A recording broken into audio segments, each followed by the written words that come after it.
What's up? Mr. J coming at you with an Algebra video. Good news, I've actually been purchased by Disney, so you can expect some crossovers with the Avengers, Star Wars. Not for sure, but I think I'm actually going to be a part of the next Avengers movie. So it's going to be pretty awesome. We're doing some algebra in the movie, some integer stuff maybe. See how it goes. Anyways, algebra. So, let's start off with an easier one. I don't like saying stuff is easy because if you don't find it easy, that sounds kind of mean. But here's an easier one, and it's going out of focus for some reason. My finger there. So y equals 9 plus 10. So, the variable's not always going to be x, all right? So in this story, I can just sort of think about it, right?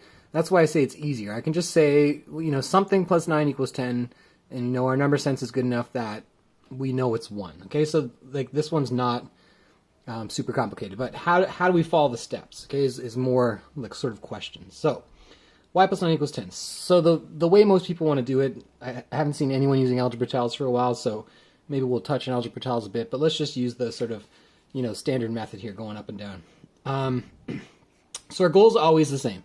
We want y equals, some number, or some number equals y. We always want, variables on one side and numbers on the other side. Variables on one side, numbers on the other side. It doesn't matter which way it ends up as long as that's the way it ends. Because you want to know what the variable is. That's sort of the goal here. At least when we have an equation, not an expression. So, y plus 9 equals 10. We know it's 1, but let's find out how to do it. So following the rules of algebra are that it's a balance, right? Whatever's on this side equals whatever's on this side. It's not, y plus 9 and the answer is 10, right? It's not like 2 plus 2 equals 4, 2 plus 2, the answer is 4, right? We're sort of looking at balancing these two sides out. All this junk, y plus 9, is the same as, it's the same value as 10, okay? So, how do we get there? My steps, my tips, are that I always say, work with the numbers first. Well, so here, maybe I'll write my tips here. 1, simplify. And what I mean by that is that, if this was y plus 9 plus 2, well, then I would do the 9 plus 2 first. Or if it was 2y plus 3y plus 9, I would do the 2y and the 3y, make it 5y. So that's not a rule, by the way. That's just a tip from me. Number 2, put variable on side with most variable. And what I mean by that is if we had y over here, but we had 16y over here, my goal would be to have the variables over here, the y's over here, and the numbers over here. Since we only have one y in this equation, I'm going to keep my y's over here, my numbers over here. Okay? And again, not a rule, just a personal tip. 3, numbers first.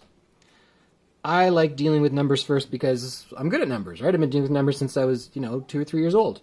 Variables are newer for all of us. And did I have a fourth? I can't remember if I do. If I do, I'll come back to it. Now, if we have to use a distributive property, that's gonna come before everything else. But for this one, those are my sort of tips. All right. So here we go. Simplify. I got nothing to simplify. Put the variables on the side. Okay. Well, I've already got the variables only on one side. I don't have any variables on the other side, so we're good there. And numbers first. Okay. I don't want the 9 here. I want this to be y equals something. I don't want the 9, so I'm going to take away 9. Okay. Now, not a tip, but a rule. Whatever you do to one side, must do the other side. Take away 9. So these are gone. I like to cross them out as I go, so I don't accidentally carry them over. And there we go. Y equals 1. Because 10 take away 9 is 1. There we go. And that's it. I am done. Okay? And I just remember my fourth rule. My fourth tip, I should say, is boxes and circles. We'll do that in the next one. Okay? Done. So let's move on. So if you're wondering where I'm getting these are from the classroom, and they're just my own list. I'm just going to do a couple. I'm doing 2, 5, 7, 10, and 12. Okay? So, on to number 5, which looks like this. I've got a negative 3r equals 6, negative 18. Okay? Maybe that's my 5th tip.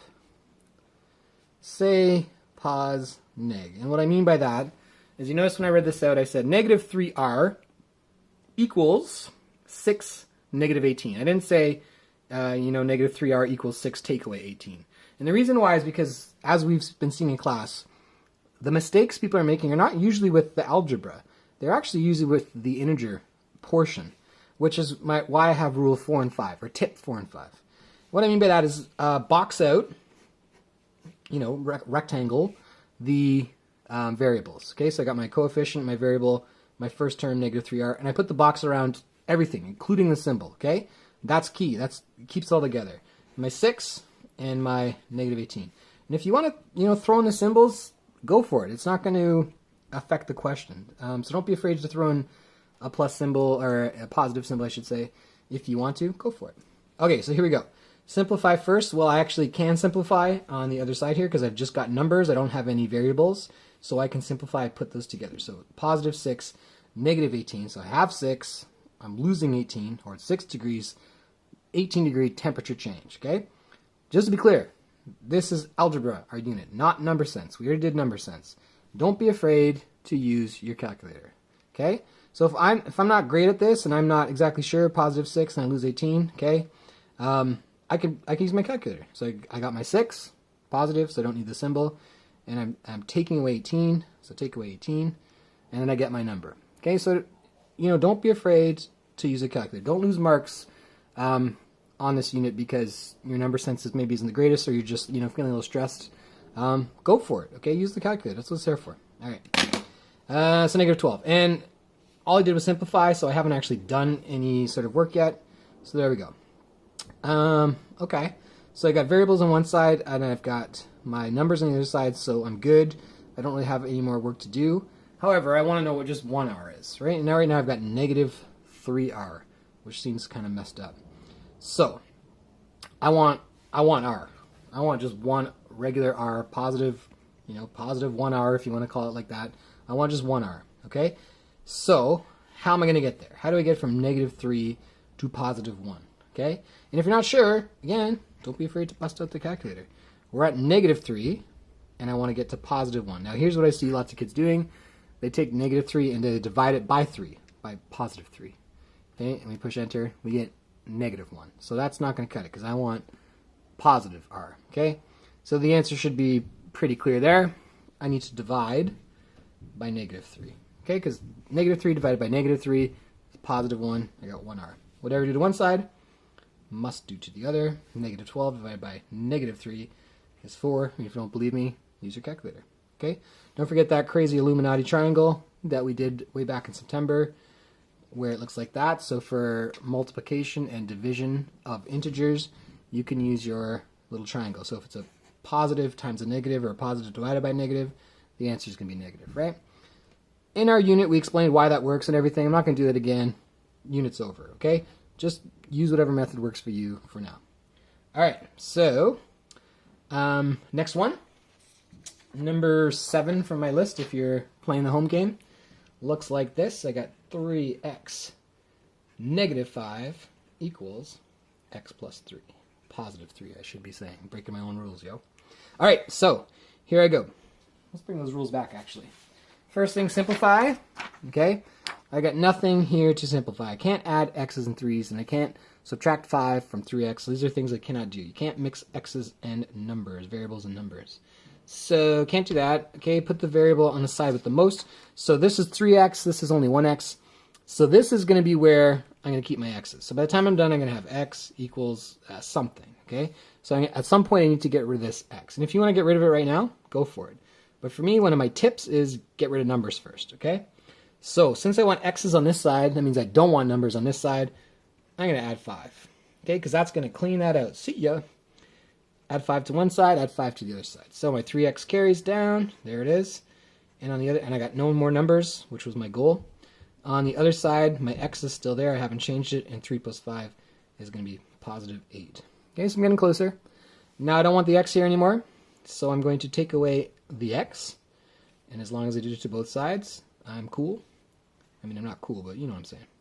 So 2x equals, and now the x's are gonzo. And I'm at 2x equals +8. So kids often ask me, like, so I say you can't, have 3x take away 2 and then just say that equals 1x, right? Because you can't take numbers away from variables. So then they'll say, like, well, then how did you do that? How did you do x, take away an x? right? And I mean, just think of it in, you know, like them actually existing. So 3x, right? 3x. There it is. Don't drink that. Okay, 3 x's. And I take away one of the x's. It's gonzo. Okay, and I'm left with 2 x's. So you can take away any number of x's from any number of x's you want, right? You can even go into negative values. But you can't take just normal numbers away, right? Here's my 3 x's from this made-up story here. And I want to take away 2. Not 2x. I want to take away 2. Well, there's no 2 to take away, right? We don't know the value of those numbers, so I can't just mysteriously take 2 away, right? So that's sort of the answer for that one. It comes up a lot. All right, 2x equals positive 8. Again, I don't want it to be 2x. I want a singular x. I just want to know what one x's value is. So I got 2 x's right now, and I only want to have one. So I'm going to divide it by 2, because then I'm going to have 2 groups, and in each group will just be 1x, which is what I want. So divide by 2, do it to one side, do it to the other side. 2x becomes a singular x. There's my little proof on the side there. And positive 8 divided by 2 is positive 4. So x equals 4. Now, of course, if this was a test, go back and check. You know 3 times 4 is 12. Take away 5. That is going to give me 7, right? And then 4 plus 3 on this side is 7. They balance out, right? 3 times 4, because x is 4, 3x, take away 5, equals 4 plus 3, because the x is 4. And double check that. This is 7. 3 times 4 is 12. Take away 5. 7 equals 7. Check. Marco. Okay? Balanced out. Muy bueno. All right. Next one. What do we got here? Skipping all the way down to number 10. And this one I picked for a couple of reasons. One, we have like our variable in a fraction, which sometimes kids get a little intimidated by. And the second is that we get 0 on one side. And sometimes people really don't like that. You know, like in our last equation, or a couple equations ago, I should say, you know, we had it equal 10, right? Y plus 9 equals 10. So it equals 10. Oh, this one just equals 0. I mean, you know, 0 is important too. It counts, right? I'd like to have 0 debt, things like that. So 0 does matter. So we can have 0 in there. No problemo. We'll do that so it doesn't look like an O.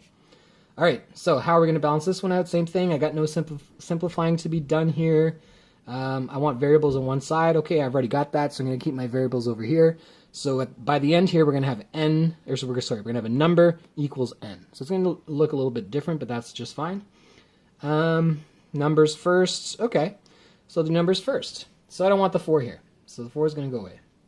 Take away 4. Got to do the same thing to both sides. Okay.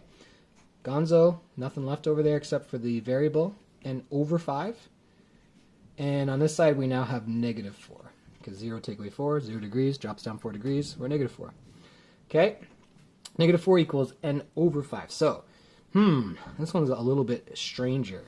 Because we don't want the n over 5. We're sort of used to having, like, when we had 3n, which is 3 times n, which is like, you know, there's 3 n's floating out there. And we want to divide them by 3, which would give us a single n if we divide it by 3. So we've been dividing when we had these multiplication statements, doing the inverse operation. Well, here we got n over 5. So in that case, we're going to multiply it by 5.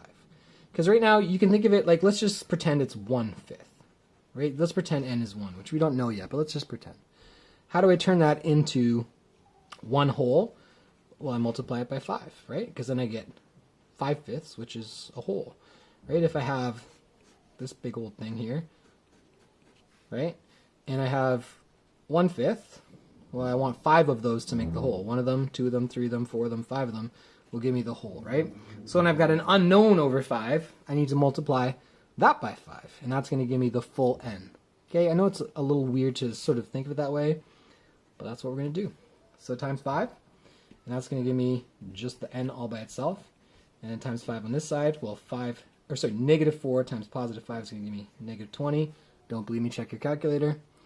And that's the answer to my question, okay? We got a negative 20 is the value of n, okay? And again, we can double check that one. 0 equals 4 plus negative 20 over 5. And we can do the math there. So 0 equals 4 plus, and then if we take negative 20 over 5, that gives me negative 4, right? If you don't believe me, check your calculator. Negative 20 divided by 5 is negative 4. 4 plus negative 4 is 4 take away 4, or it's 4 degrees, and then all of a sudden it changes. We drop 4 degrees, 0. So 0 does equal 0. Seems like a strange way to end an equation, but 0 is balanced with 0, right? If I get my scale and I put nothing on it and nothing on it, they're balanced, right? If I have a scale with nothing on it and then like 72 on it, no balance, right? But 0 and 0 would balance each other out. Not a very exciting story, but it would work. All right, last one. Okay, this one is, I don't necessarily think it's the hardest. It just has sort of an extra step in it. And this one looks like this. 4 times, 2x plus 5 equals 2 times 40 minus 2x. Okay, so this one is the distributive property, which takes a little bit of sort of extra thinking. So let's do it like this. Let's save this question for a second. Let's go back in time here. So back in September, when we were learning order of operations, we would have a question that looked like, let's go like that.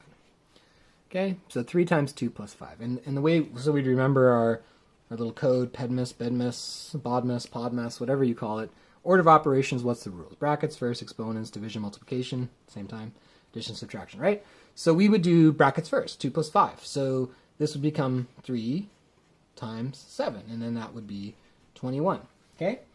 Well, the distributive property is a different way to solve this. Let's use a fancy gold pen, man. My kids gave me this. It's part of my new Disney money.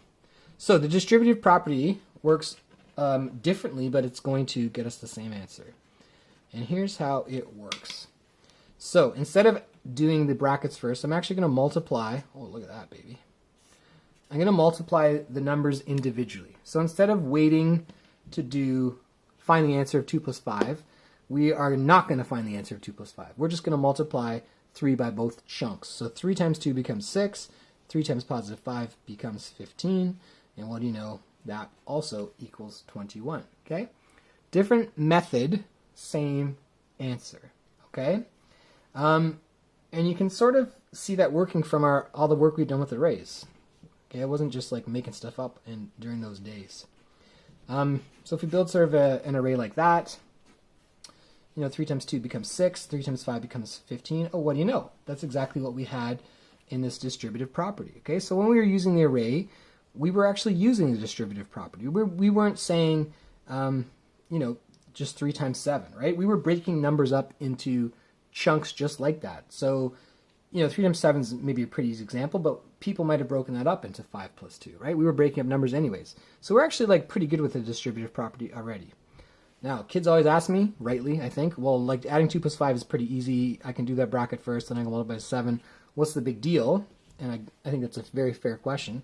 And the big deal is that now when I have 2 times 2x plus 3, well, I can't add this because we talked earlier, we can't add x's and numbers, right?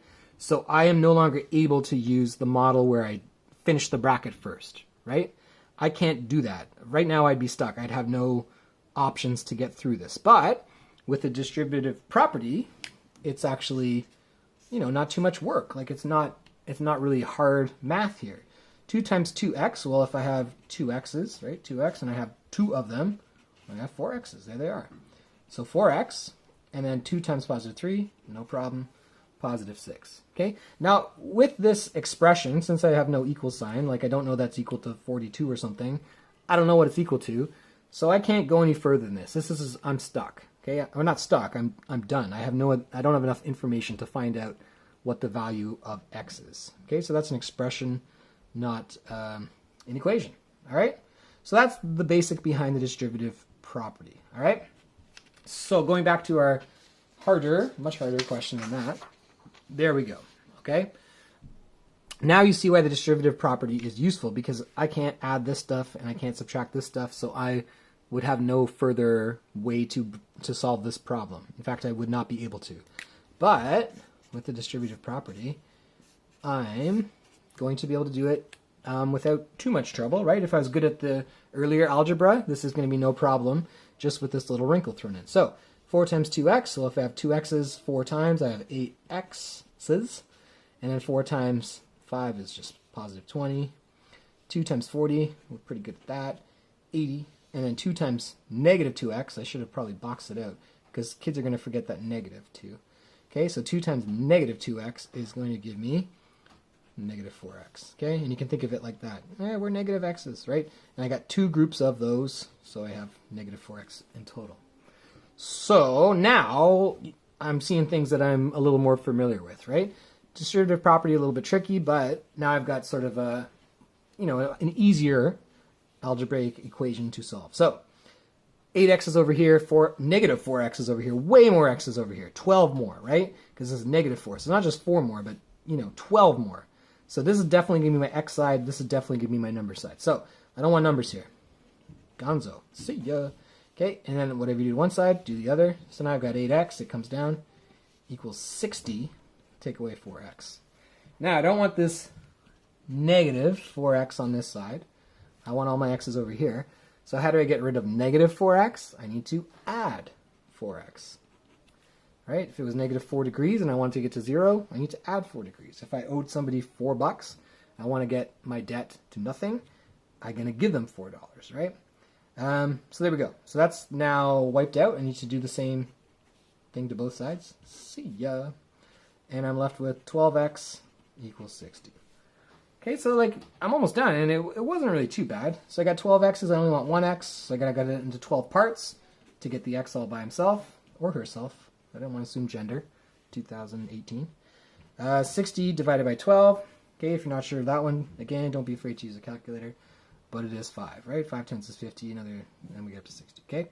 So x equals 5, all right? And I could plug it in, right? So this becomes 10, and so that would be 4 times 15, which is 60. And then over here, 2 times, 40, take away 2 times 10, or sorry, 2 times 5, which is 10. 2 times 30 is 60. So 60 equals 60. We're good, okay? So that's, I mean, if you can do all those things, then you're good. You're right where you should be at the end of grade 8, heading into grade 9. So just to be clear, I'm not going to have, one thing I'm not going to do in my distributive property type questions is something like that. I'm not going to have a variable and a coefficient outside of the brackets. The other question I get a lot is, let's say it was like 4x, I don't know, plus 2 times whatever, 1x, take away 3, let's say, minus 3. So sometimes people are not exactly sure, like, does the 4x also, is it also part of the multiplication here, part of the distributive property? And the answer is no. Okay, so if you sort of box things out, you will see that. Okay, it's only the thing that's actually attached to the parentheses, the brackets, because that means multiply. The 4x is going to be adding on. So, I mean, go back to our bedmess rules, order of operations, right? We got to do all the bracket stuff first. So we got to do this multiplication before, like the bracket multiplication, before we ever get to just adding these together, right? Okay, so hopefully that makes sense. You know, lots of things to check out, tons of stuff in the classroom. Got that algebra calculator that gives you the step-by-step you can always check out, and we still got lots of time. So, hopefully that's good. Rock and roll.